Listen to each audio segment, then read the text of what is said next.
Okay, good morning, everyone. Is the sound clear? Okay, I'm so glad about that.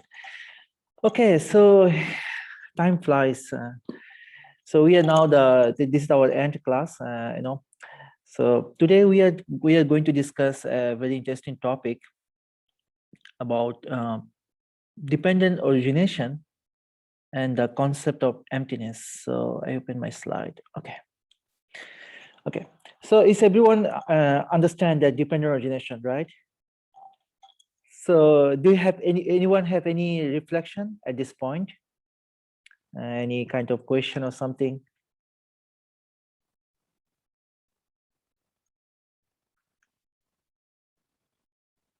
Okay, so that means we all are good. So I hope that I did not make any complicated this subject. So it is a vast area. So as we discussed before, that dependent origination is experience. So we have to, I mean, it is a practical, it is a journey.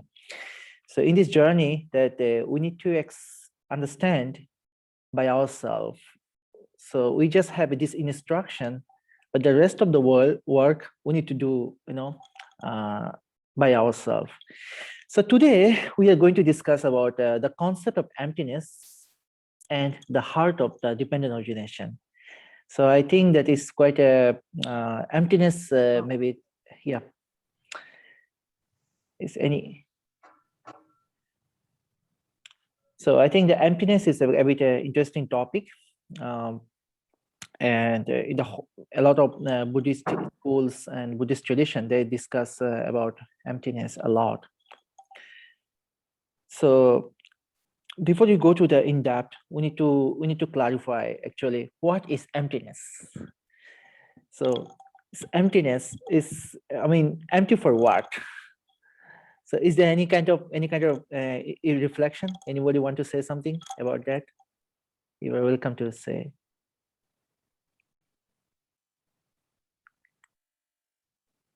Well, emptiness of what's on your mind is emptiness of memory and emptiness of yeah, I guess to start emptiness in the moment where you don't have any attachment.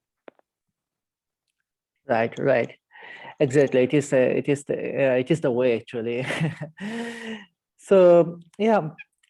So I like to start with one of the very famous example from Thich Nhat Hanh.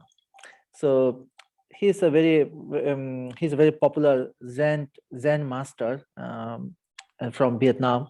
He spent a lot of times in the West. So one day, one of the conversation goes between him and his student. So he said that emptiness is, I mean, he started with this like empty of, like for example, this is a cup. It's empty for what? So maybe empty of coffee or empty of tea. So I pour all the teas and coffee, and the cup is still empty. So, but it's still full something because it is still full of air. So even the cup is broken. I mean, it is something like he gave this example for like in as a how to say like it's a kind of the skillful analysis, and a kind of simile, you can say that, for to understand the in depth about empty. Actually, emptiness is a very huge doctrine and huge topic in entire Buddhist teachings, and also it is a kind of application too, same way of dependent origination.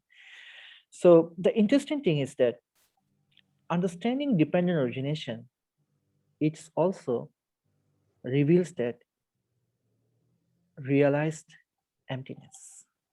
I mean, dependent origination itself reveals the realization of emptiness. So emptiness is still concept, is still philosophy, as long as people does not get inside this concept.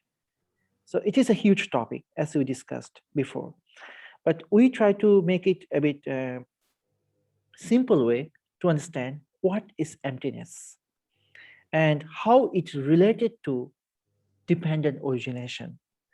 So dependent origination is a radical insight, and uh, I mean the scripture agreed with that.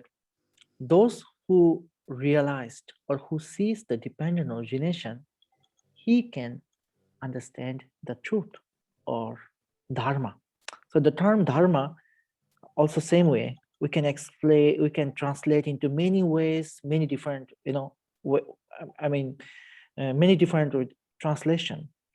Uh, according to the Indian language, dharma, it could be like characteristics. Dharma could be religion. Dharma could be your philosophy. Dharma could be the truth. So here we are always looking for, I mean, in the journey of the dependent origination, we are looking for truth. Truth of what? Truth of ourselves. I mean, it's very difficult to say the word self because it's not self, it's non-self, but it's truth of individual. So truth of your entire journey, and it's more psychological. But from the psychological, I mean, through psychoanalysis, one can find the radical insight and go to the inner ease, rapture, and tranquility. So now I'm going to explain a little bit about from historical background of the emptiness. So emptiness, it is you can heard this term if you go to the any Buddhist teacher or school, they use the term sunyata. Sunyata itself Sanskrit word, or Pali it's a sunyata or sunya. So historical you know uh, in the historically, like etymologically, uh, it is sunyata itself is the it is the it derives from adjective sunya. So in Indian language, if you go through this term, they use the term that shunno or shunya. So that means the zero. Even the zero, the mathematical term, the zero is also explained as a shunyo. It explained in many different ways, poetic ways, philosophical ways, scriptural ways, psychological ways. There's so many explanations. But mostly, this term, like emptiness, it became more popular after first to second century. So it was, most specifically, one of the very great philosopher, Nagarjuna. So you can heard this Nagarjuna. I mean, this scholar, uh, many ways, and someone tell that he's the founder of Mahayana philosophy, or but I have a quite disagreement about it actually, because Nagarjuna, I mean, the time he was from is the first century to the second century during that period. So he used the entire dissertation, entire thesis and research and teaching. He used the term emptiness for difference every single thing. So the time Nagarjuna, and just for your information, it was 700 to 800 years later after historical Buddha's passing away.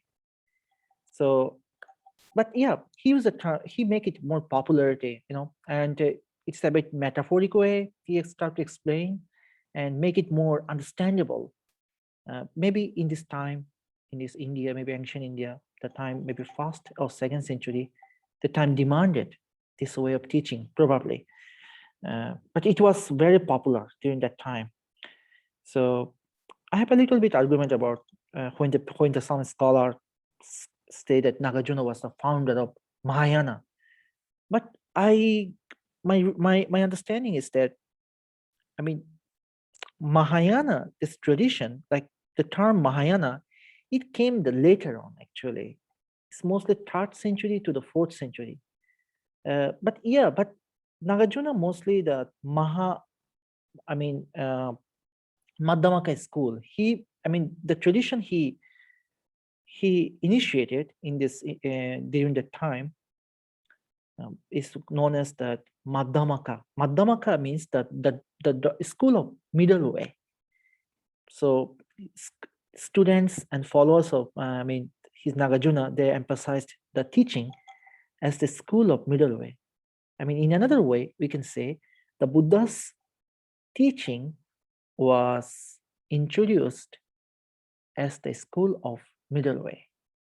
So there are so many philosophical argumentations, and I'm not going to those kind of argumentation. I'm just coming with in a general way, and just giving the explanation. Who was Nagarjuna? Nagarjuna was born in the South Indian. Sometime one of the texts it mentioned he was born in Andhra Pradesh at the present day India, um, and according to Nalanda tradition, Nalanda University, they also consider Nagarjuna was the earlier master of the Nalanda, but it was actually, I'm not sure whether Nagarjuna came to, the specific area of Nagarjuna, I'm not sure about that. He was a South Indian, and most of his work was related to this environment, and it was recorded into the Sanskrit language.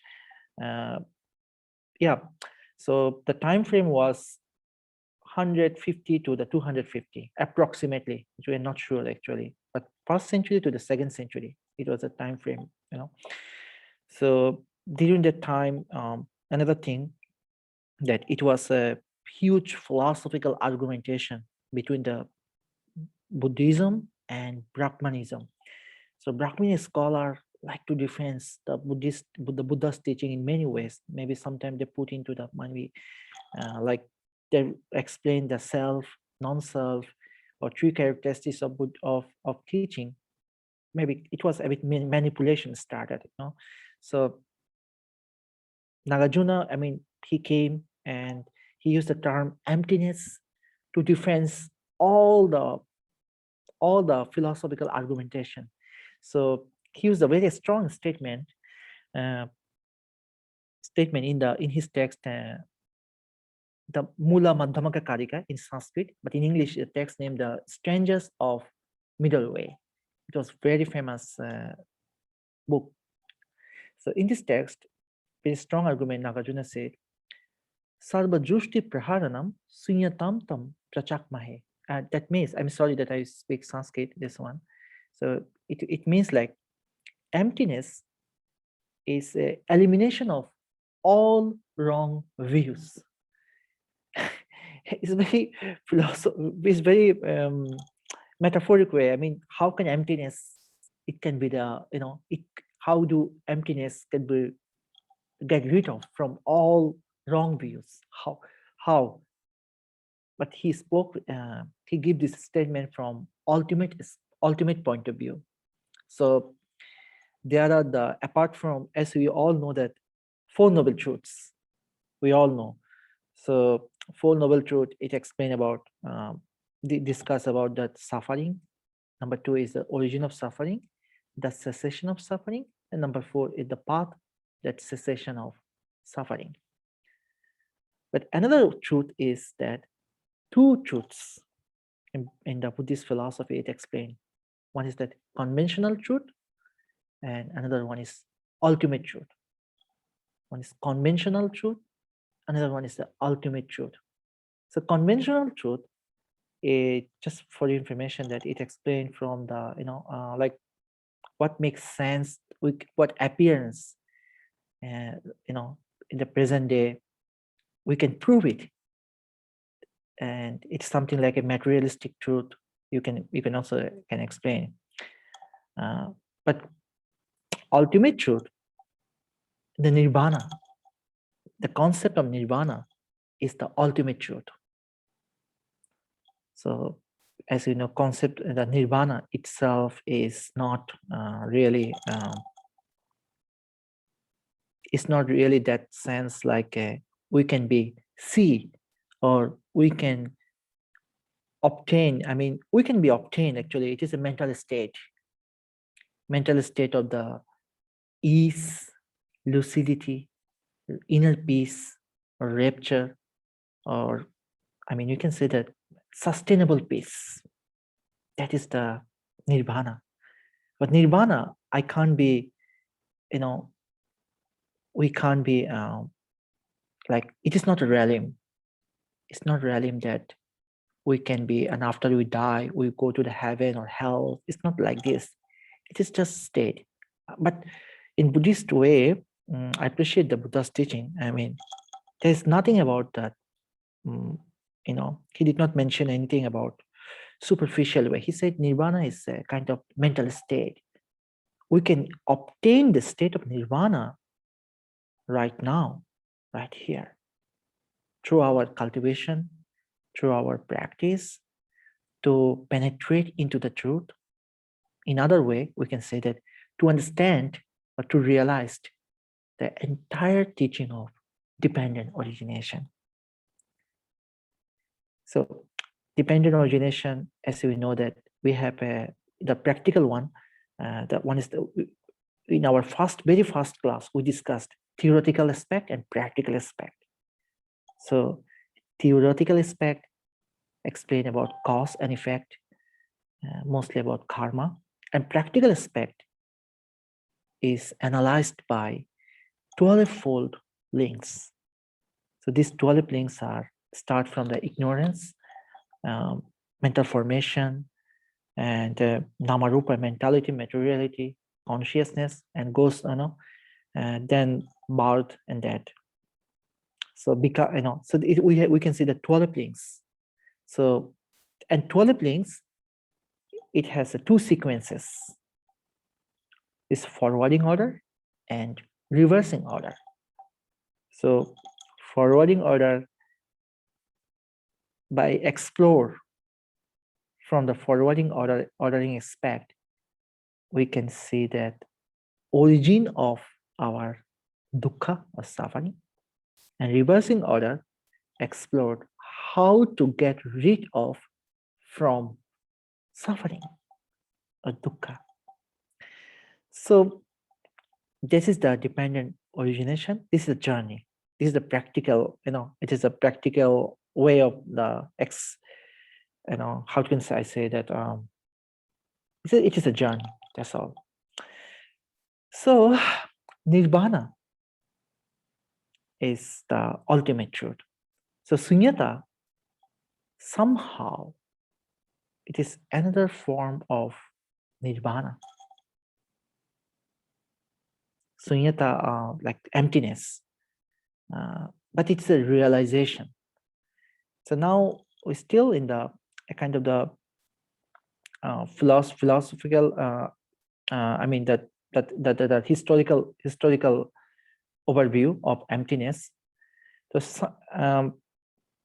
Sanskrit term, the sunyata, came from the sunya or shunyo or shunya.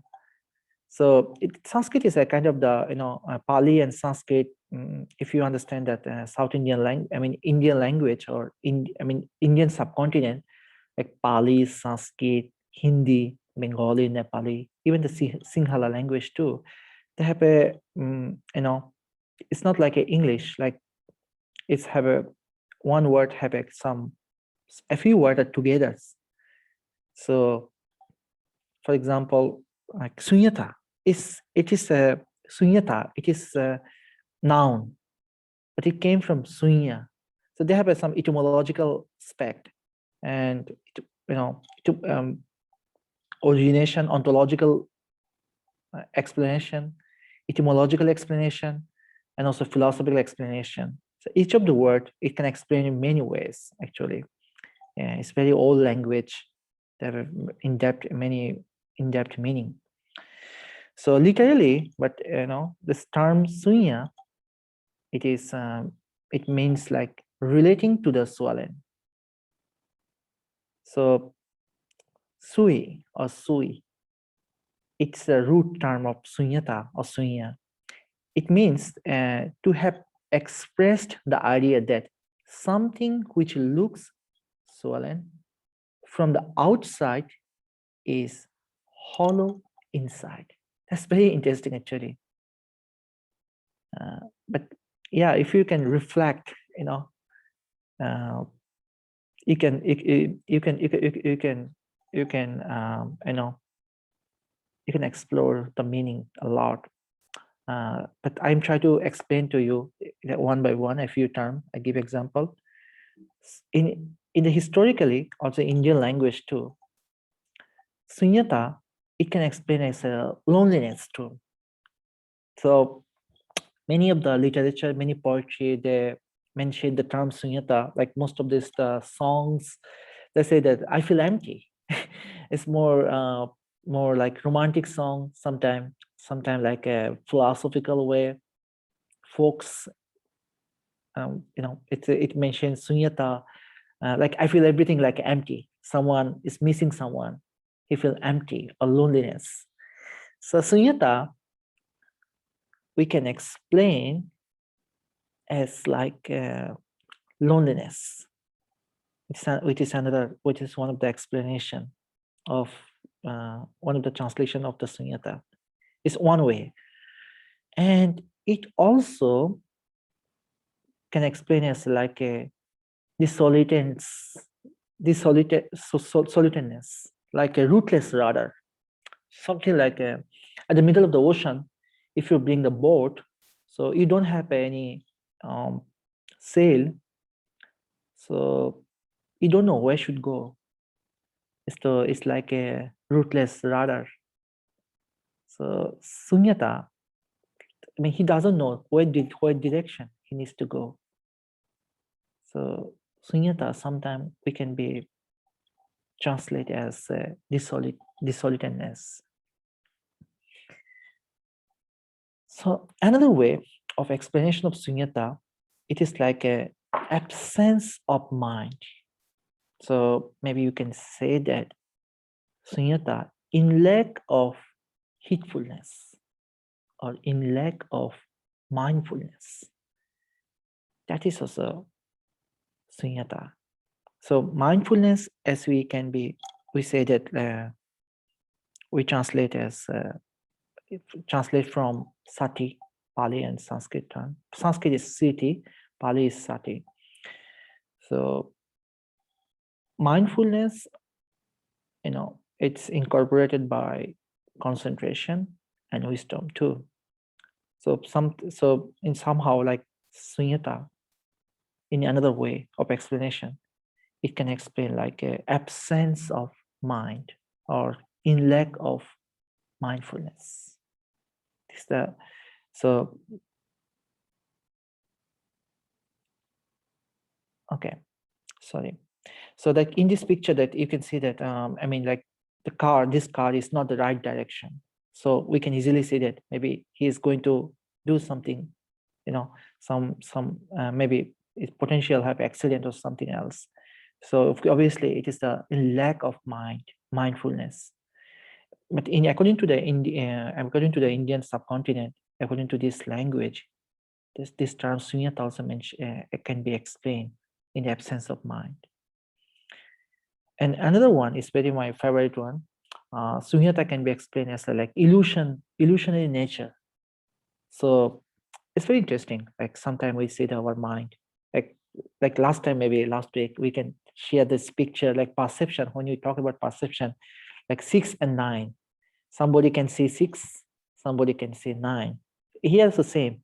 In this cube, like someone can see 4, someone can see 3, but both group is right, it is an illusion. So according to this language, sunyata also could be explained as illusionary or illusory nature of mind. And another one is that it is also a very popular term, like same as like loneliness. Sunyata also explain like meaningless or emptiness, like you feel empty, you feel the life is meaningless, the life is empty, there's nothing about the life. So I like to say related to the something with some story from the Pali tradition, like Buddhist scripture and the Buddha's teaching encourage to practice about non-self, non-soul or something. So non-self it doesn't mean that like everything should be, it should be all come to the middle way. You always need to be remember everything is middle way. Even non-self itself middle way. So non-self, we explain like this is not me, this is not I, or this is not mine. But it doesn't mean that I should not disagree the existence of my appearance. So this is not me, this is not I, or this is not mine. It help us to to attain the state of the mind at such as like a egoless. There's no ego, and there's no conceit. But it doesn't mean that there is no I, there is no mine, there is no me. One need to be that destroy the life. So destruction of the life is somehow, if someone think in that way, that is not, there's an extreme level of practice. That is not actually the proper way. The proper way is always encourage you middle way. That is one of the aim of this journey to realize.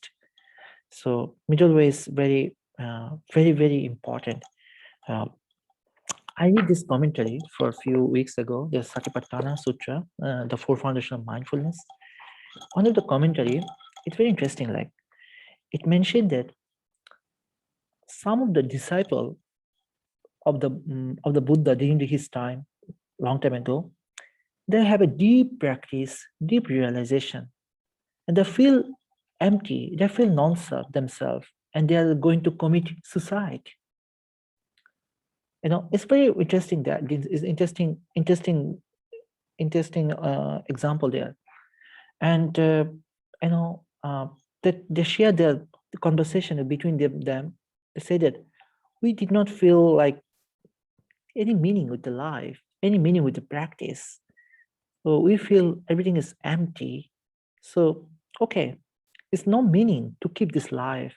As long as you keep this life, that we need to feed our body, we need to practice, we need to observance, mind, breathing in and breathing out, and better to destroy our life. So it was it was very dangerous conversation actually somehow. So when the Buddha was informed by someone else, he stopped them. He said, "Don't do this. It's not exactly, you didn't understand it. What is non-self? What is the practice of the your inner journey? It's not like this. It's everything. That's why a very important part. What you are doing, what am I doing? What is the journey, entire journey? It is based on middle way. It's so important part, middle way. So we are very fortunate that Nagarjuna in the first and second century, he really emphasized this term, and entire his text, he related sunyata, dependent origination, and middle way should be together. So he said that sunyata itself is the understanding emptiness itself is middle way, and this is the dependent origination. So okay, so now another one. Also, how the objective to show you this way, that some different term of sunyata is to clarify that there are many ways the term explained, the term emptiness explained too, but the choice is yours. So how can you can find out your own translation, own meaning. So this is a very interesting picture. This one sent by one of my teachers actually a long time ago. I like actually this picture. After I graduated many years ago, my teacher sent me like, I still keep this picture. I said that I relive from this school. I'm so happy. but well, it's a big jail is waiting for you. So I'm so it's I still remember my teacher. So this is the non-reality. So sunyata, sometimes you can understand like to not understand the reality. So we discussed a lot of times in last few classes about the reality. The four noble truth on dependent orientation explore, I mean, provide us insight to realize, to adapt, and to adjust with the reality. So sometimes also understanding sunyata, like the term meaningless or meaningfulness. I mean, like in the past slide we explained, we discussed. So he did not understand that. I mean, no understand the reality. So yeah, so this is the big. It is another example like a samsara. We speak about samsara. Samsara is that not understanding the reality. Uh, what is very interesting, I also explained to you that when you say samsara, like this big bubble of the samsara, it's not reality. Nagarjuna, he was very brilliant. He mentioned that samsara is nirvana. Sorry, nirvana is in the samsara. So it is very critical topic. Like some of the scholar, they argument about that. How nirvana it could be samsara. So actually, by understanding samsara, one understanding that the reality of this cycle.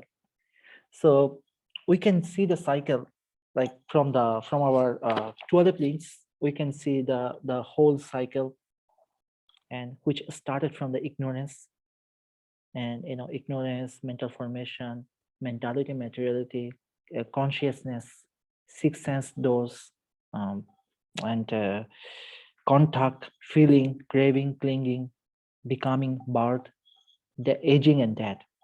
So this cycle, to when you see this cycle very clearly, you are really in on the path to understand this reality. So this reality we can understand in the samsara. I mean, in this bubble, it's no way. I mean, since I'm in this place right now, for me, it's no way to go to the beyond from this place. I mean, I'm here. So within this condition, I have this opportunity to explore the two other planes of the bubble of the samsara. So by understanding this process, I can see that I can develop my practice, and I can obtain the mental state of nirvana, the freedom, the liberation. So from that point of view, uh, Nagarjuna mentioned that nirvana is in the samsara. So if you type on Google or some other places, maybe books, there are more than 1,000 of articles about this. Some are agree, some are not disagree. But it's very you give the very brainstorming idea, how that's how the nirvana can be samsara. He said samsara is nirvana, nirvana is samsara. There are so many translation, so many different many ways you can say.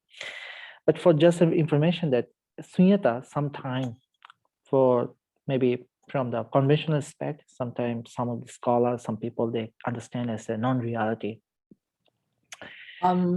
Sandra, before Yeah. you leave that image. So now with that being in the cage, is that if we know the Four Noble Truths, then there would be no gate cage? I'm sorry, I could not get this point. Can you tell me? Yeah, in this comic, is that one thing that by getting out one cage, one is free, but then there's always another cage outside of it. So then ultimately with nirvana, then is it when we understand and can practice the Four Noble Truths, then there will be no cage. Mhm. Well, this, I mean, it's actually, yeah, it's actually based on the level of the practice, level of the understanding. So in this picture, we can see that this guy is the maybe it's the jail, small case. So for him, maybe he spent for there maybe 10 years or 20 years, probably, for example. So for him, this world he needs to get rid of. He needs to find out the way. So for him, this is the truth. To find out this, I mean, to break this cell and get out from there for him. But he also did not. He also, I mean, he came out from the one jail, but he is in the another one. Like he needs to work hard. He needs to look for surviving. He needs to find out another way, family back to the family life, something. So this is a very conventional way of explanation. But Four Noble Truth, understanding Four Noble Truth, it's very ultimate. It's a higher level. I'm nobody to level to judgment, but what do I understand about this teaching is a bit advanced level of practice to realize the Four Noble Truth. So it can help you to see the complete scenario of this process. So generally, just we know the Four Noble Truth, like suffering, the origin of suffering. So we can see the first truth is suffering as suffering. To accept the suffering as suffering, it's also quality. Not like we generally we can see that, but we don't be explored very much. Most of us, most of people.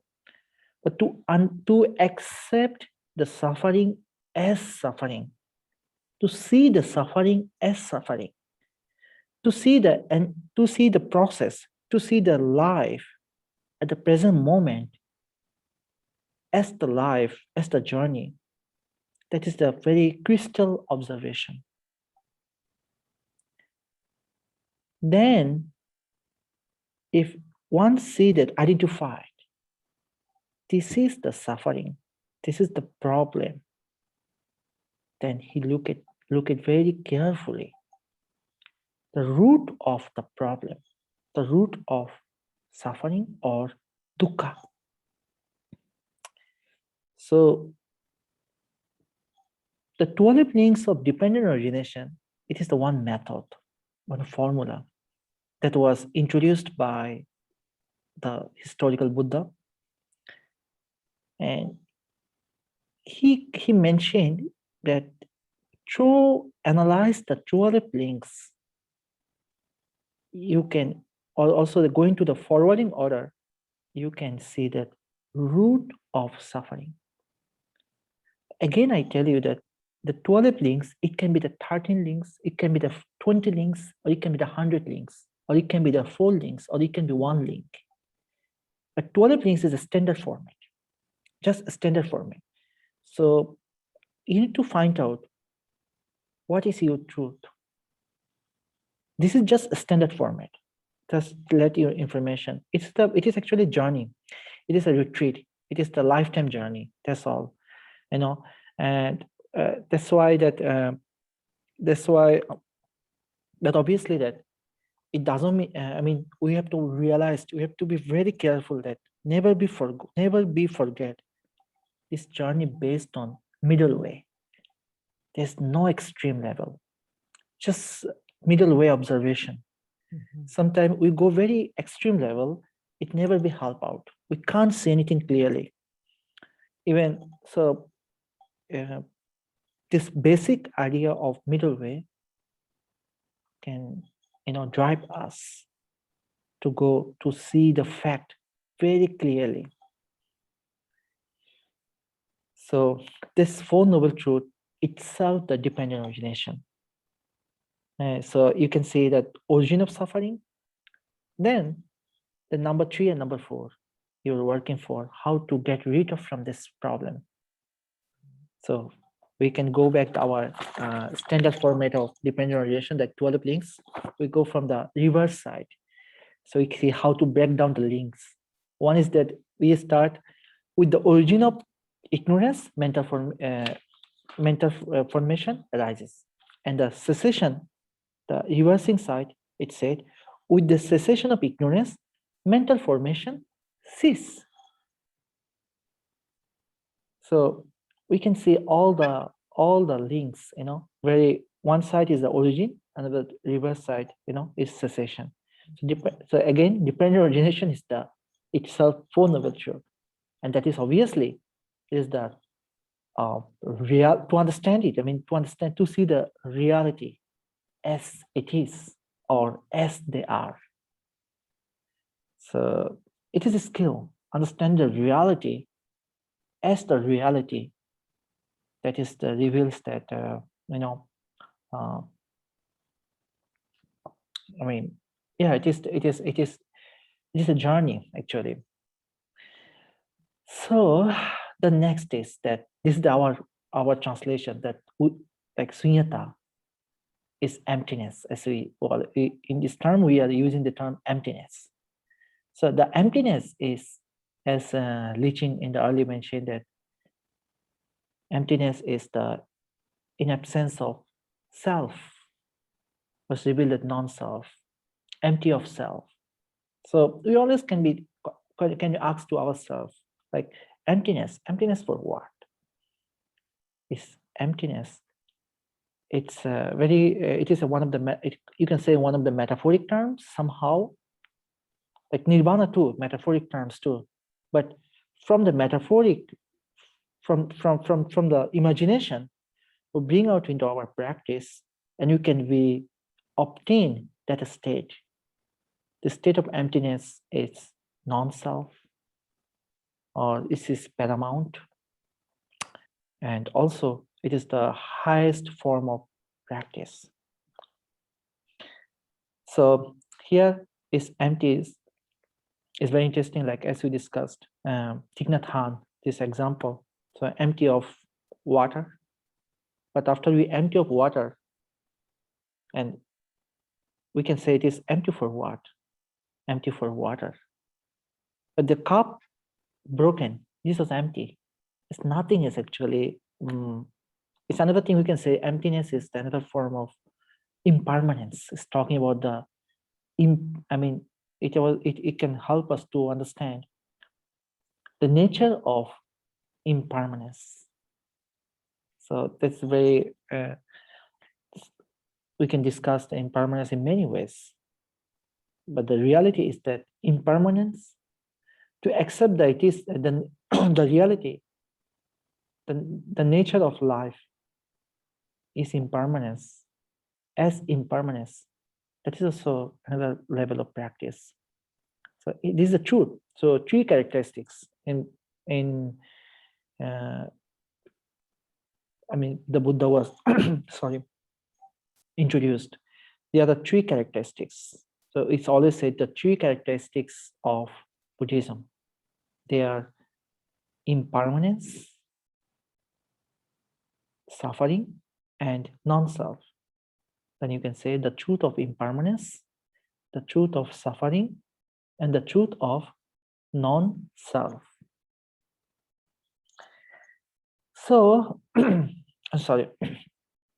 Now we back to the historical definition.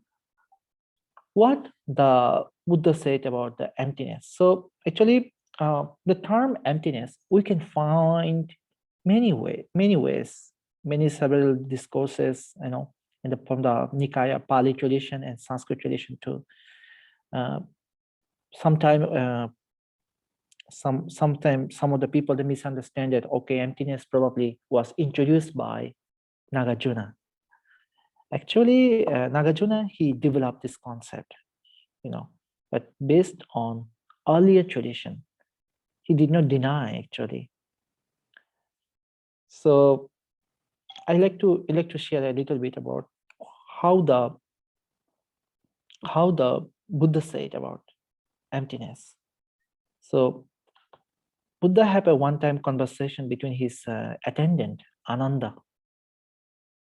So Buddha said that insofar as the world is empty of self or of anything pertaining to a self, thus it is, and the world is empty. So it is a very huge statement. The world is empty, but it doesn't mean that we are looking for destruction of the world. The world is empty from many ways, uh, like we can observe that reality. We can also observe right now our present day pandemic. So we are almost at 1.5 years right now. We're experiencing something very strange. We never thought, like I'm sure that most of us, we did not think that what's going on right now. Uh, I have never been in the public place last 15 months. So it's very strange for me. I said, wow, how the world changed, how our lifestyle changed. So you can understand the reality. This is the reality. We need to accept this reality. So this understanding reality, it can help us to accept the truth of impermanence. So this is actually emptiness. This is empty. This can provide the insight, radical insight, to understand that it is really nothing is permanent. Actually, it itself is empty. So we never know what is going on. We never know that sometimes we don't have an idea that when our, we need to live. When we need to live, we need to live. When our lifespan end up, we are, when our breath is end, we need to enter into the dead. So we never know, but when the time will come, we never know. But yes, it doesn't mean that I should not escape from my duty. So obviously, I know that I will die. Obviously, it's true. I will die. It's true. So I'm doing this thing for what? Why should I need to work? Why should I need to living? Why should I need to wake up? Why should I need to, follow some certain discipline? Obviously, I need to follow. I need to do my duty. I have a responsibility. I need to go with my family responsibility, my society, my job, my, all the responsibility. I need to do that. So I know that I'm dying. I will die one day. Any day I can die. Maybe. So whatever I working, I make money, but it doesn't make sense. But I still need to make money because my responsibility for me, for family, for others. I mean, obviously, I need to follow the middle way. That's the thing, middle way. So I will die, it's true, but of course, it doesn't mean that I need to escape from my responsibility. I need to be within in the samsara but make the mind stable. I need to know how much I need to make it and how much I need to do for others. That is actually discipline. That is the ethical perfections. So, but well, whatever we are doing, actually, we all know one day everything will be empty. I sometimes see sometimes send the pictures like someone digging the grave, making the grave, and it say that everybody need to. It is our permanent house. Everyone need to need to enter into the coffin. It's a permanent house. So this life is empty sometimes. But yeah, we should know that we have to go there. It's true that obviously as long as we are here in this in this in this stage. I mean, sometime like William Shakespeare, he said that the world is like a drama house. we all are, we all are in the part of this drama. So we need to be act, we need to part of this drama, So yeah, it is empty. One day it is empty. It is impermanence somehow. Actually, from that aspect, Buddha used a very humble language. Like the world is empty. So another term, yeah, something is true. Like the emptiness is again. I explained the notion of emptiness is talk about the empty of self or empty of anything belonging to self. So no ego. Of course, obviously, ego is the part of many people, many of us. We have a prideness, conceit. So because of our, this is a very interesting to observation to our, interesting observation about our egoness. There's so many conflict going on between us, me, or maybe sometimes our colleagues, between our friends, family members, sometimes boss and employee. Actually, most of the time, our conflict start from ego.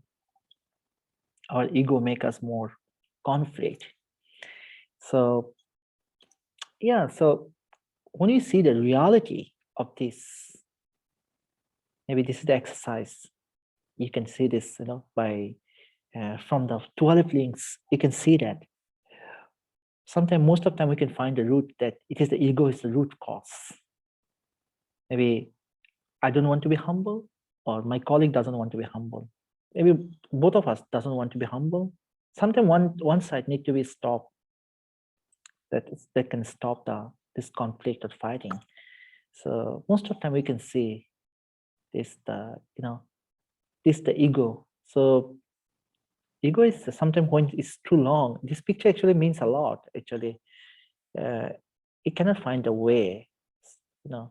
It has many so many explanation actually. But yeah, ego is the wanting to be get rid of. It is a quality. I mean, when we can be see our ego as ego, and we can calm down. And of course, we need to be have our. That's why the middle way practice. Middle way practice, it can help us. It's a healthy practice. It is exercise. From our some of our simple matter in the daily life, we can take it as an example. How to be middle way. So yeah, and another way Buddha said, the wise one who contemplatives enters and remain as an emptiness that is undeniably pure and paramount. Sorry. So in this context, the Buddha said that he mentioned about the egoless of life. So when someone can be, it's like it's represented humbleness. But the world is very strange. It's very interesting to observe when someone is humble, other people like to take some advantage from this humble people. It's very interesting, but that's not the right way. So that's why humbleness with wisdom, make sure you're humble, but you have to apply your wisdom. So this is the wisdom tradition. This is not like, so we are humble, we are egoless, but it doesn't mean that we not talk about injustice. We not talk about that someone taking something wrong. We are not protest about that. So one thing is very I appreciate also on the life of the biography of the historical Buddha. I saw wherever in the contemporary social, a lot of problem he observed, a lot of social problems, political problem. He stand up for that. Some of the things like he said that at the Indian society during the 2,600 years ago, there are 4 caste system. So the caste system, there someone is very higher, someone is a businessman. They also like a kind of dominating, and some of not there are no slaves, but there's another lower system is like who is a worker, the labor. They're considered as the lower caste. So he was talking about the human right. He said every single being has a potentiality to live as a human being, and everybody has an equal right, no matter he's the king, he's the sage, or he's the businessman, or he's the labor, or he's the household worker. Everyone has the same right. And another interesting thing, even in the past, when the women are dominating most, and women did not have a much enough respect in the society, but he stand up. He said that no, men and women, those both are happy. They're human being, part of our life. So they all have an equal right. So Buddha was humble, but he took it in as a middle way. He stand up when he need to react. He did it. It's very. That's why I sometimes I discussed the last week with one of my friends. So if Buddha is a present day, what does his role? His role. I'm sure that he has stand up for contemporary a lot of social issues, a lot of injustice. They about stand up about racism, about injustice, inequality in the society.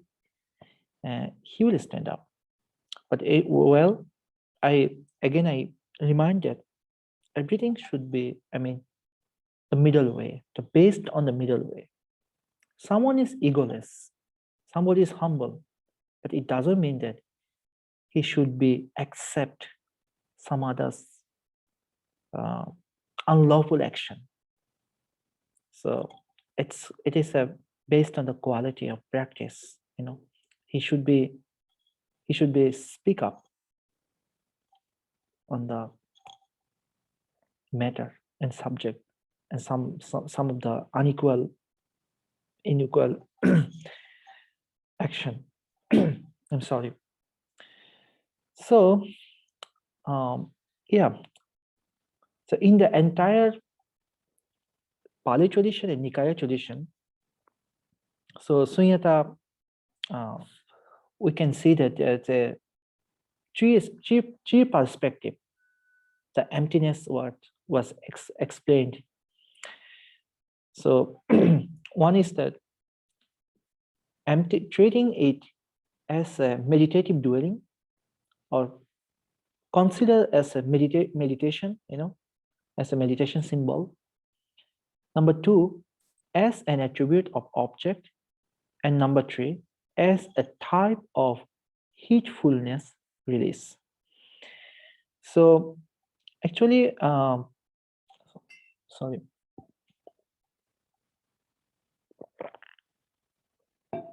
Before I go to this part, do you have any kind of any reflection, any question, anything?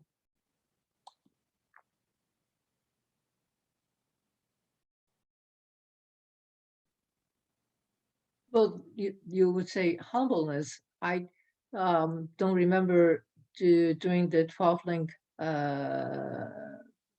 where that humbleness come in. Well, it's very difficult for me to explain this one. 12 links is it's a journey. Actually, it can show that the practical aspect, and even obviously, if you go back to the reversing order, 12 links, which order you were thinking of? If you reflect from the forwarding orders, you can see the fruit. Reversing order, you can see that the way, the Eightfold Noble Path. So Eightfold Noble Path is a huge topic actually. It's a very vast topic. But generally, Eightfold Noble Path, it starts from right view, right action, right thought. So humbleness is a part of the right action, a right thought. Does it make sense? Okay, yeah. Yeah. I think that the way that you put that, the reversing order of the 12th link is actually the path of the Eightfold Path. That's a very it's a yeah, that's a very that stepful way to understand that part of Four Noble Truths. Okay. So is there anyone has any kind of insight, anything at this point?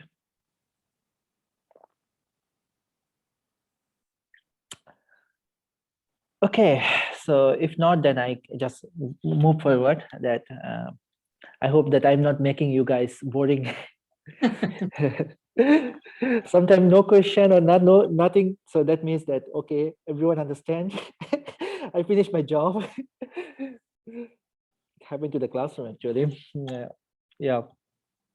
So anyway, emptiness is a meditative dwelling. So it is also a very huge topic to discuss. But in general, I mean, I last when if you go to the Canva, you can find this paper actually. The entire paper is there. You also can download from there. But I just let you to know that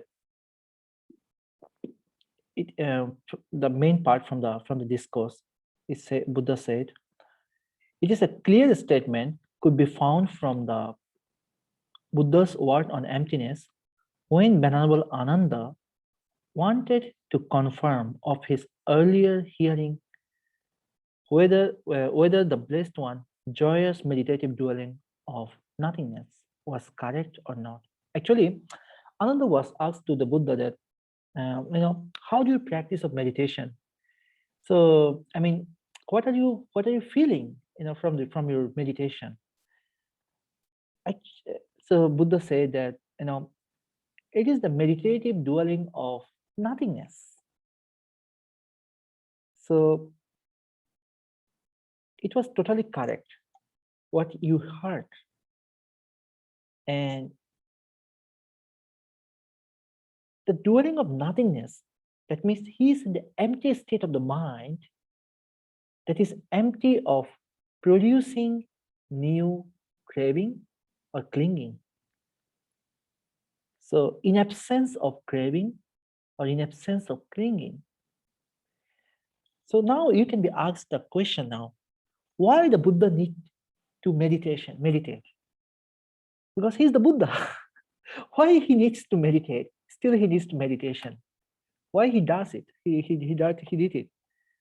Well, actually, Buddha was the human being, same as you and me. He did not represent himself like the status of the god or something like a supernatural stuff. So if you go back to the historical, very scholarly, the, the the cultural aspect during the time of the 2,600 years ago and 250 500 years, you can see that it is the nature of the human being. Like people like to make someone have an outstanding figure. But obviously, it is outstanding, but it doesn't mean that you need to make it as a god status. He doesn't. He said that enlightenment, I am awakening one. Actually, he used the term that awakening. He always say, but now a lot of translation they translate the Buddha like enlightenment. Obviously, it is also enlightenment is so proper, but in the way how can you see? He said, I am the awakening one. I'm awake of the reality. I'm awake of for not producing new unwholesome action. I'm awake of not producing clinging, craving, ignorance. I'm awake. He needs to contemplate to keep this stable format. So Buddha used to, according to the scripture, the mainstream Pali and Sanskrit, the mainstream, I say that the Nikaya one, uh, the mainstream one, not the commentary.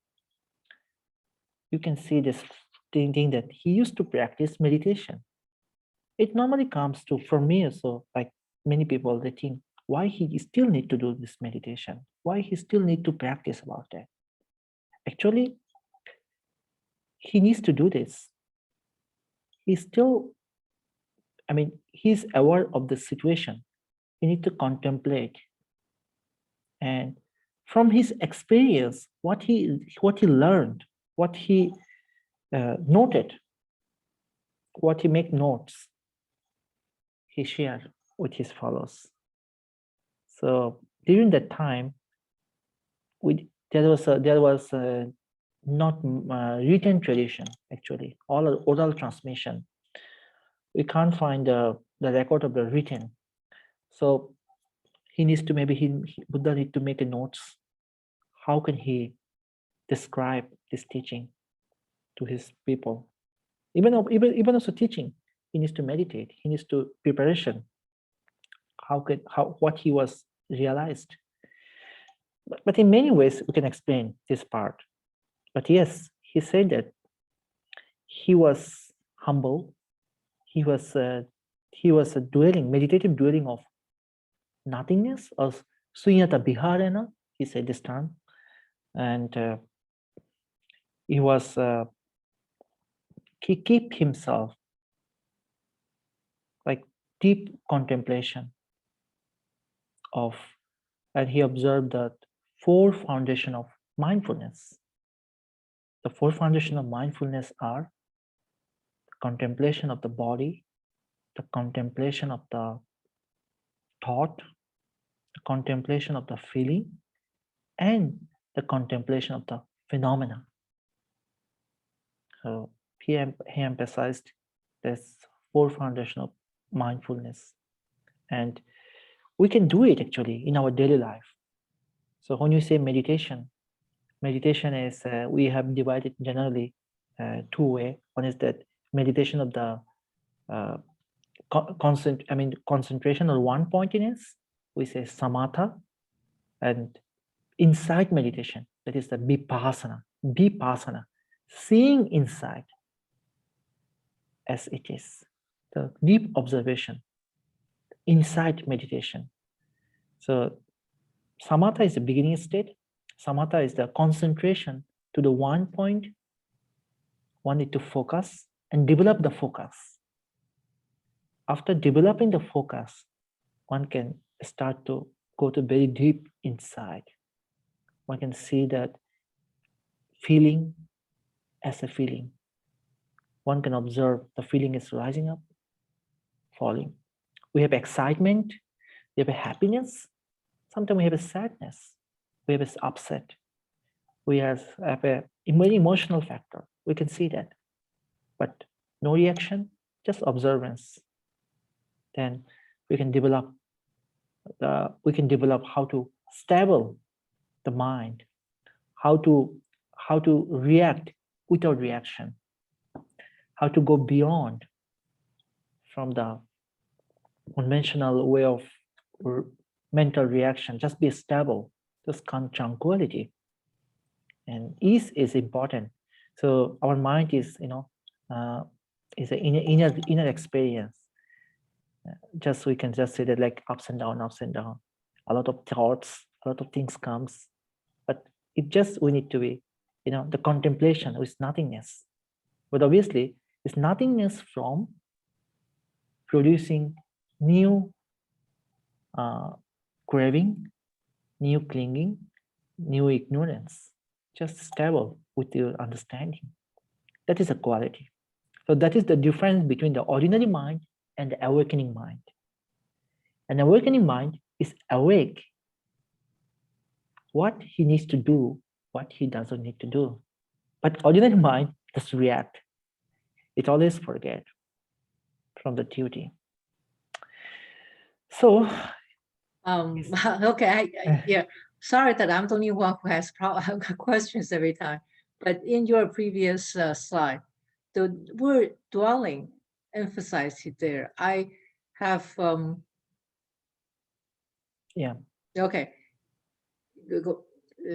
yeah, because this is I guess the first time I see the word dwelling associated with meditative.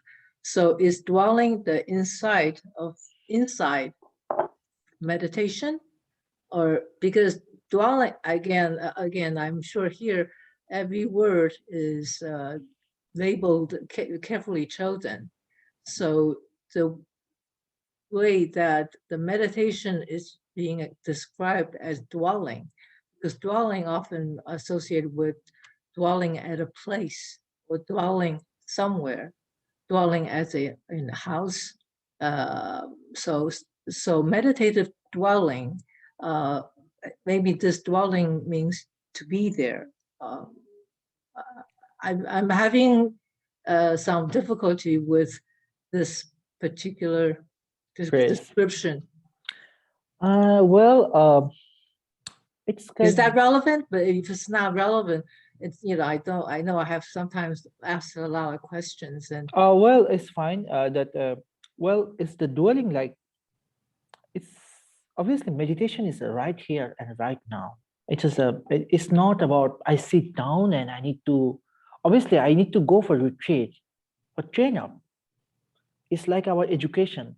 I have to came from my elementary level, primary level, high school, college, university, this level. So I need to go for retreat for make initial concentration to develop our concentration.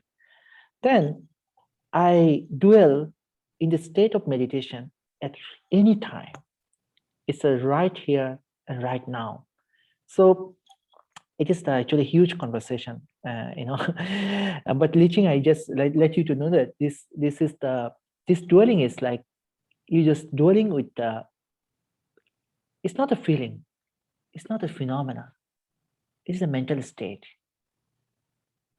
of how to calm down, how to inner observation. okay. Okay. Okay. So I just in the next slide, I mean, maybe this is maybe the answer your inquiry. Like joyous meditation, dwelling of nothingness. What is that? It is about non-self, developing loving kindness and compassion. So that is the one way, and this is the another way. It's from actually mentioned in the Aniyajaya Paya Sutta, and also I also see this term, this phrase in the Satipatthana as well. Uh, so Buddha said that I mean, we just finding out that how the Buddha used a term, a specific term, sunya or emptiness he used, and how where he used. We found this term from the scriptural. The scripture is so long, so big volumes. There are 48 texts, but the mainstream, the Nikaya text. So, in another term, we see that Buddha said that monks going to the forest, going to the root of the tree, and going to the empty place, sitting cross-legged and holding the body straight, sitting mindfulness in front of him and mindfully breathing out. So he used the term that empty space.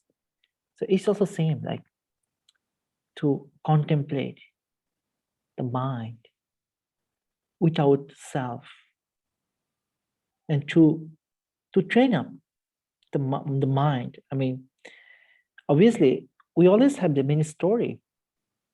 Observe the story, but not add more stories. But obviously, we have many stories. Mind likes stories. Mind likes to create more stories.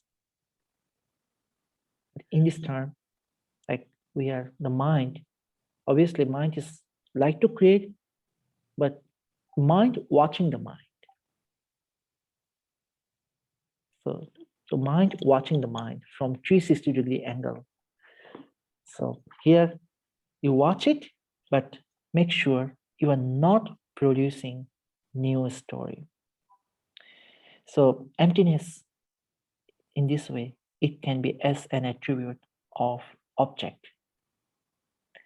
And going to empty space, that means like non-clinging, non-craving. So I show this picture with this fire, fire and the finger, like clinging like a fire.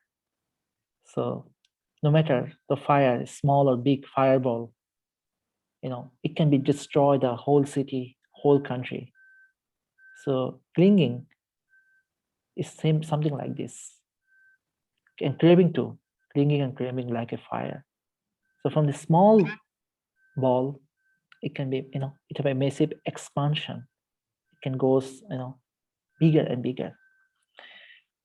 So yeah, and in the same way, it is this is the empty of self, of anything pertaining to the self. This already we discussed. It's also almost same we discussed in the previous slide. So I go to a little bit faster. So emptiness, it can be explained as a non-self. So empty of self. So empty of our ego. Empty of I, me, and mine. So I'm not going to discuss this thing. Maybe we talked before. I will share this slide on the canvas. The thing is that emptiness is the skillful means. So as we discussed in Nagarjuna, this one, emptiness is the elimination of all views. That means all wrong views. It is a kind of skillful means. Skillful means in Sanskrit or Pali also mentioned upaya kosala or upaya kosala. So it is a skillful method.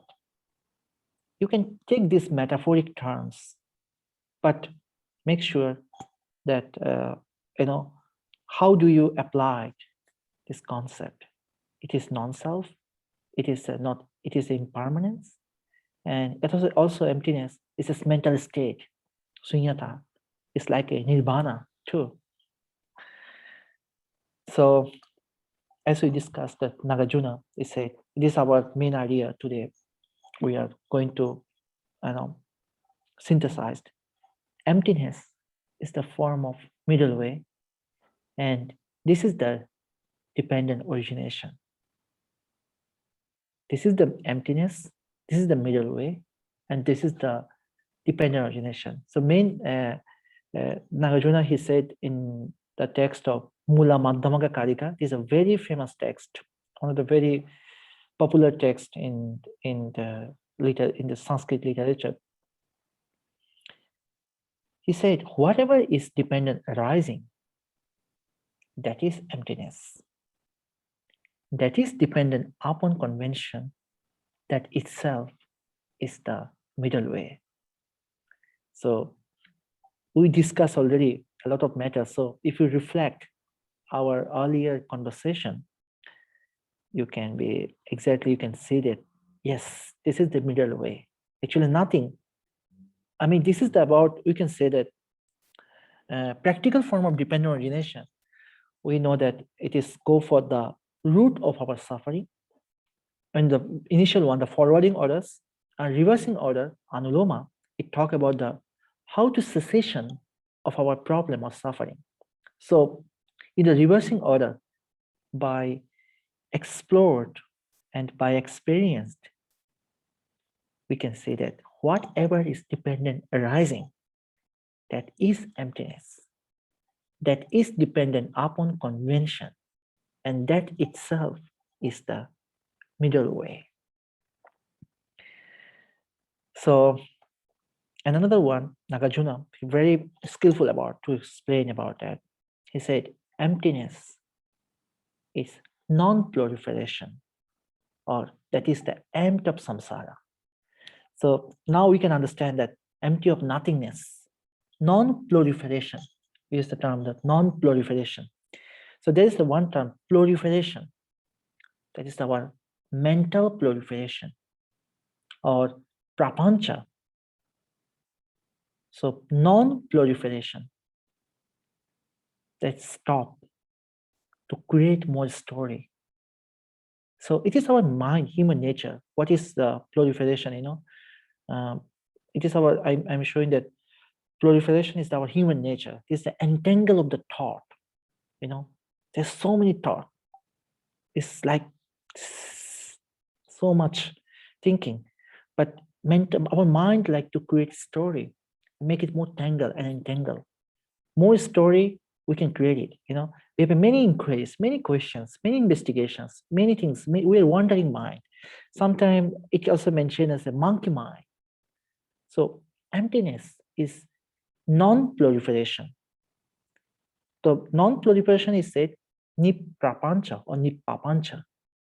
Papancha is the tangle of the thought. So emptiness is the absence of tangle in thought. And another way we can say that emptiness also, it can be unskillful habit of the mind. I mean, it can stop any unskillful. And obviously, that means in this term, it brings into the discipline and it shows the path how to attain the goal. So it is a kind of the practice. It is a journey. That's all. So also another one is that empty, like stop overthinking. Prapancha is also another term for overthinking. So emptiness is the in absence of overthinking. And so it is another term, the limitless thought. So, so emptiness is the in absence of limitless thought. So here, at the ending time, the idea is that it's very important one. This is what I like to say, but we have a short time. But yes, I'm just requesting you that I already posted this paper on the canvas, so you can have a look. So if you like, but I just explaining in briefly. It is very mind-blowing verse, and is very popular term. It has a very huge top area. So this verse is mentioned on the introductory verse in Mula Madhyamaka Karika. He used the term the 8 negations, Nagarjuna, and then he said how the dependent origination, it can change his life, and how he humbly he is paying respect to the omniscience one. I mean, he said omniscience one, he mentioned as a Buddha. That's all. So I just repeating this verse. I mentioned in Sanskrit and the translation as well. So 8 negations here we can say. There is non-extinction, non-origination, non-destruction, non-permanent, non-identity, non-differentiation, non-coming into being, non-going out of being. Withdrawal all mental fabrication, like withdrawal all mental proliferation of dependent origination, I offer my humble obeisance to the Buddha as the teacher of dependent origination. So you can see 8 negations here. So 8 negation, I just explained in briefly, like non-extinction or non-origination. So that means that it's like a nirvana. Since there is no origin, no way to cessation, so it stopped producing new karma, new clinging, new craving. So since you stop to produce new clinging or new craving, so no way. So no birth, no death. In another way, it's very, it's a huge topic. um, but you can think in that way. There's no birth, no that. There's no birth of clinging. No way to get this, no way to get a cessation of this clinging. So not extinction, non-origination. And then the next part, he said that non-annihilated, non-permanent. So actually, he said the term a non-destruction, but actually it is a non-annihilated. But so according to this, according to we saw that in the past, historically, there's a very popular school like nihilism. So nihilism, they don't believe karma. They say you can do whatever you like to do. You don't have any. There's nothing about karma. After you die, there's no result. So, but obviously, nirvana is not a nihilism. So it's not about the. It's not about that there's no karma. It's obviously in the karma, but it's very difficult. It's very. I'm just going a little bit faster. Mm, it's about realization of the of of producing to realized it is not permanent. There is nothing about permanent. It's neither permanent nor nihilist. So it said that Nagarjuna, he, based on the middle way, avoids the alternatives of permanence and annihilation, or the alternative of eternalism and the cutting of the continuity. And the next one is not identity, non-differentiation. This is very interesting. I just reading from this from this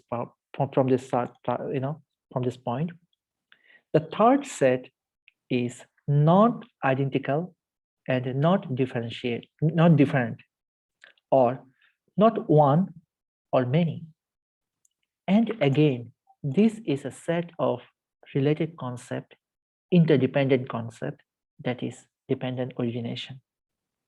For example, we also saw when you're talking about the relationship between this life and the next life, Nagarjuna mentions that you can't think of them as identical or different. You can't think of them as one thing or many different things. So identity and differences is another set of mutually dependent concept. They are in the interdependent concept, which are in fact empty. This particular set of concept of identity and differences can be expressed in various ways, like oneness and many, or unity and plurality. So due to the adequate time, I'm going a little faster. So is it okay that I continue for next 5 to 10 minutes?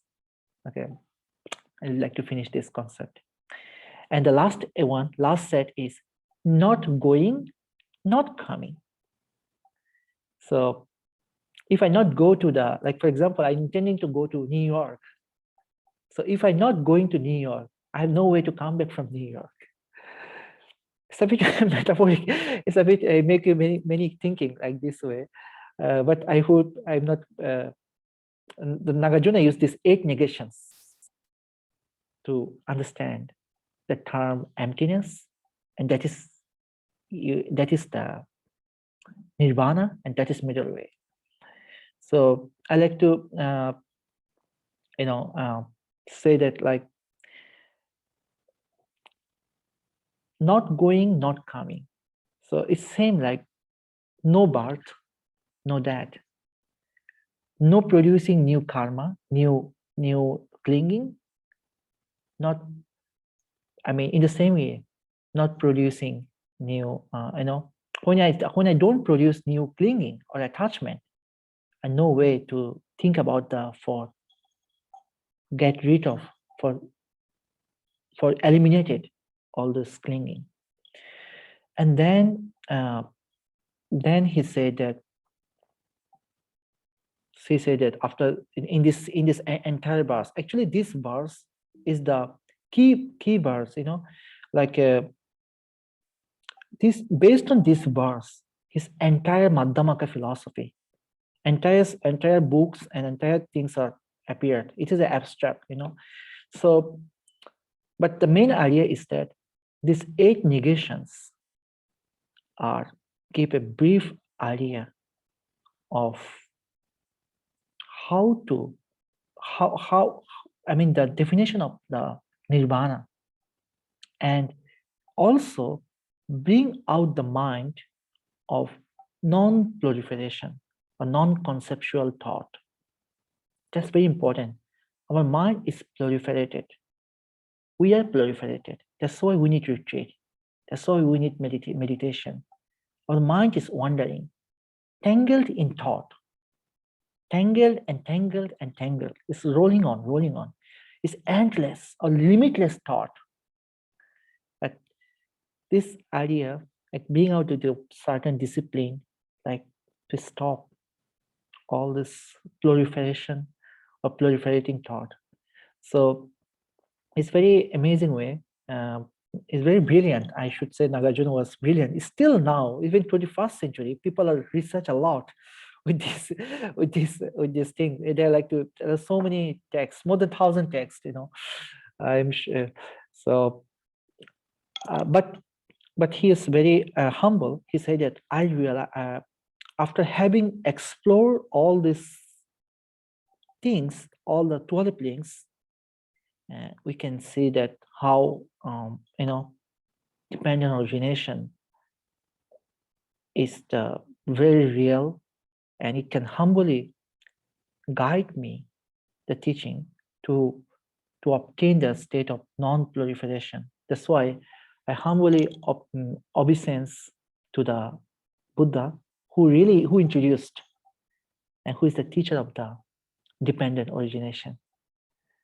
So if you have a time, if you go to my death paper, you can see that this explanation more. I mean, I also explain about show that like how the 12 links are divided into 3 parts, like affiliation, action, and suffering. So this part also you can have a look, But I like to know that if there is any question, since it is our last class in this series. But I mean, it is it's very big topic. We can go to the long way with that. Is there anything, any question or anything?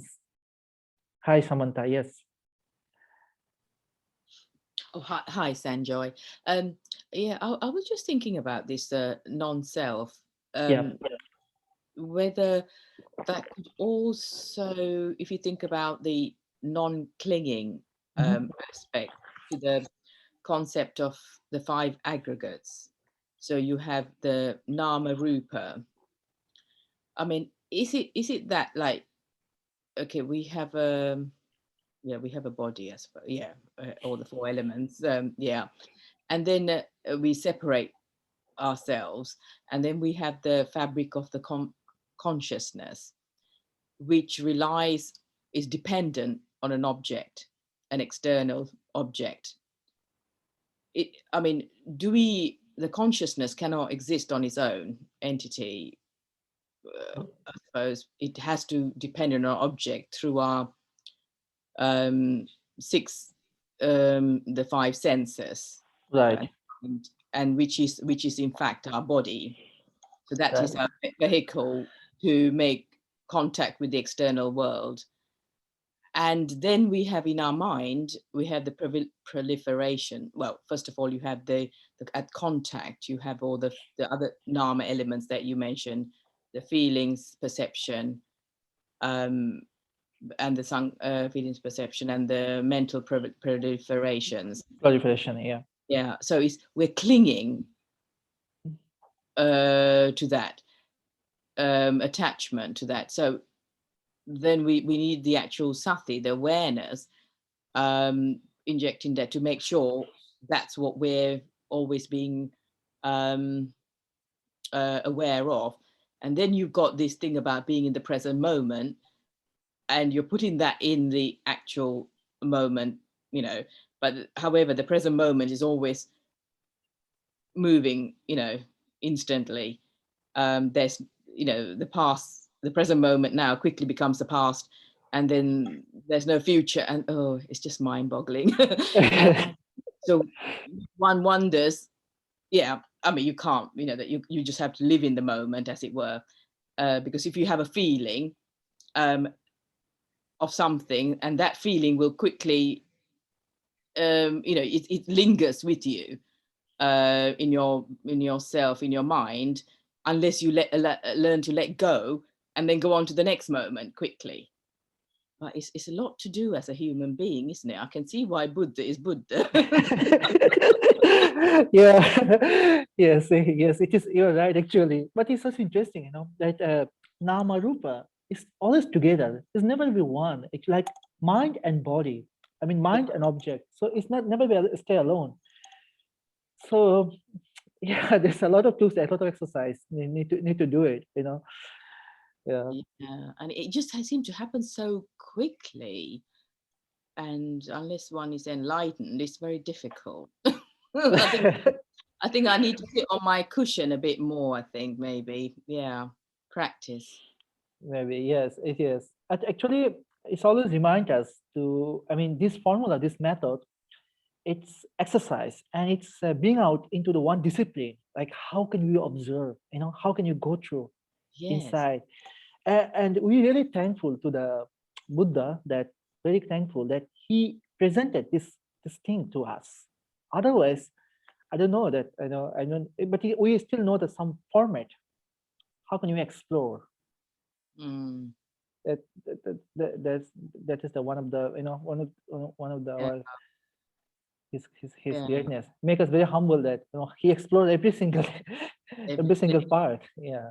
So it's like we have to live our life um, alive, basically, because usually really alive. I mean, usually we sort of like, well, I'm sort of like, you know, let my memory just take over habits, and you know, there's easy way out, you know. But to make that effort, that's the word I was looking for, the effort. It really, you know, guess I'm being lazy, you know. I just let the mind do the work for me and let it, you know, run away. And but I had to make the effort to be mindful 24/7. Now that is very difficult, I suppose, isn't it? How do you maintain that mindfulness all the time? Well, Oh, well, I'm ordinary being. Scholarly, we can speak a lot, but humbly, we say that, obviously, that, of course, it's very tough job. It's very yeah, difficult. We have a emotion, we have a ups and down, you know, yeah, and it's very tough. But the whole, I think that whole life is a journey for, so we can improve ourselves, one step at a one time. My yeah, teacher always said that one step at one time. He said that, you can't do this, like, I give one of my example. Please, don't laugh about that. I was start my meditation with my teacher. My teacher is Dr. Bard. So many years ago. Then I was meditating with him for few weeks, very good and very calm feeling. Then I told my teacher that in the group, said that, Ajahn, so I think I'm enlightened. So you don't think to worry about me anymore. Then my teacher said, get out from here. Then I got angry. Why did I get out? You was said that I'm not doing anything wrong in the center. Why you said get out? I said you are enlightened, so you don't need. Then he point out. Actually, I was the youngest one. I was teenage at that time. Point out to other students. He says, see that the behavior from the enlightened one, how he behaved, how he reacted. I said, I realized that, wow. He said to get me out. So from the center, right, I got angry with him. I said, I did not do anything wrong, and why you are talking like this way, Ajahn? And and then everyone is laughing that, wow, this. I mean, this is actually a whole life journey. It's yeah, a enlightened. I was awakened, or I'm mindful. It's a it's actually like, it is the daily, daily based on the practice, and depending on origination, I also realized that, I mean, my understanding is that it is, for me, if you say personal experience, I think it's a whole life journey. I started this project for many years ago, and to be honest, I produced more than 10 papers about dependent origination, but I still not, I cannot say that I'm accomplished what I really need to do. I think there's more need to do, more need to explore on this subject. And for many years, I still feel that it's a lifetime work somehow. And there's so many exploration. And also that, like, reaching also asks a few things that he also say that how I can't see humbleness in this part. Yeah, but I also can't see if I go back into forwarding orders. But when I go to the reversing, like Eightfold Noble Path, I see everything here, but a lot, every single particle, I think, yeah, it's a lifetime, but it's based on how can we can afford, but that is effort. Mindfulness itself effort. It takes time. It is exercise, Yeah. But thank you, Doctor. You've given me a lot of information to think about and go through. I really appreciate that. Thank you. It's my pleasure. I'm so happy that at least someone gets something. Yeah. Thank you. So is anything more? Then I can.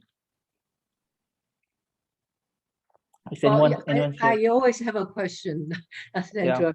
So no problem. Go back towards your tangled thoughts. Okay, one of the things is that in order to understand your thoughts, there are a lot of tangled thoughts. So understanding is somehow to untangle those thoughts. But as you say, the more you untangle, the more you want to understand. So tangled thought, there must be another word, another way of, I guess, going about this tangled thought that's a lot more with a lot more wisdom. Right. But well, I mean, they always use the term right thought. Right thought. Right. So maybe tangled thought, if you use the right way, right investigation, maybe that is the maybe the formula. So like as few years ago, I was reading one of the research about the medical science. Someone 100 years ago, people are looking for, they don't know how to get rid of from malaria, the disease. So it was getting malaria, some African and Asia, some part, a lot of people die. So they're looking for the fact, how it can be possible. There are so many proposals. How can you find a medicine for that, for the disease? But obviously, there's when they have many proposals for that, they have a lot of tangled thoughts, but maybe they have a noble investigation, right thought. So yeah, but we have to understand that we have to use our wisdom, and we have to know that what is right and what is wrong. Identifying between the right and wrong, that is the wisdom. So by this way, we can explore more right thought, right tangled in thought. Does it make sense? It makes sense, but I have more questions, but I know we're out of time. So I just say one thing, concentration, I think sometimes has a lot to do with time. And the fact that there's so much here to cover, but without really concentration and processing the information, it's difficult to go to the next step. So I think concentration and time, oftentimes, it doesn't really go on the same schedule. So anyway, I've spoken too much of my tangled time. Actually, Shantideva is one of the very famous scholars from the 7th century. In his text, Bodhicharyavatara, a Bodhisattva way of life, he very beautiful way he explained. There's one chapter about concentration. He said that concentration is a virtue. So yeah, it needs to skill, and it needs to develop day by day. It takes time, but yeah, it's nothing impossible. It's possible, but it takes time. How to stop? That's why people need to go. People go for retreat and retreat center just to develop their concentration. Mhm. do some small work, even the daily life, do some small thing, but do it with a quality, and that is a virtue. Mhm. Yeah, so it's a lifetime practice, lifetime experience. Okay, so thank you so much. Thank you so much for everyone. Yes, Shamanta asked one question that I will send this. I will upload this slide on our Canvas. Also, if anyone need that, I can send by email too. No problem. So thank you very much for being patient, and we wonderful if we have done the six classes. So I hope that we can see you next time again. Okay. So thank you very Thank you, much. Roy. Thank you. Thank you. Bye. Thank you very much. Thank you. Sandra, can you stay on and ask some more questions?